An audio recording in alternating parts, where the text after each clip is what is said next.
Magandang umaga, hapon, gabi sa inyo mga kaski. Tuklasin natin kung sino o paano ba ginawa ang isang Coca-Cola at kung saan ito nagmula.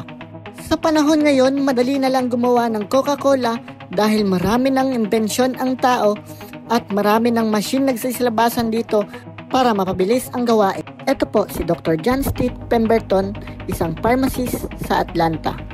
Ipinanganak siya noong July 8, 1831 sa Georgia, United States. At siya po ang founder ng sikat ngayon na inumin na Coca-Cola. Sa kasamaang palad, namatay po si Dr. Pemberton noong August 16, 1888 dahil sa stomach cancer sa edad na 57 years old. At ayun na nga mga kaski, balikan natin kung paano nga niya ba ginawa ang isang Coca-Cola na sikat na inumin ngayon. Noong panahon, isa po talagang wine ang Coca-Cola na ginawa ni Dr. Pemberton. Ang halo lang po talaga nito mga kaski is coca leaf and wine na minarket ni Dr. Pemberton para sa gamot sa sakit sa ulo, nervous disorder, and morphine addiction. Pagkatapos noong 1886, sinabihan siya ng Atlanta Enacted Prohibition na baguhin ang kanyang formula dahil pinagbabawal noon ang kahit anumang alcohol.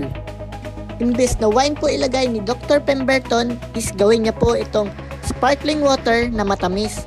Sa kasamaang palad mga kaski, dahil sa sakit ni Dr. Pemberton na stomach cancer at sa kanyang financial trouble, and hindi niya rin nakitaan ng potential ang ginawa niyang Coca-Cola noon, kaya ibinenta ni Dr. Pemberton sa asset landlord ang kanyang formula sa halagang $2,300.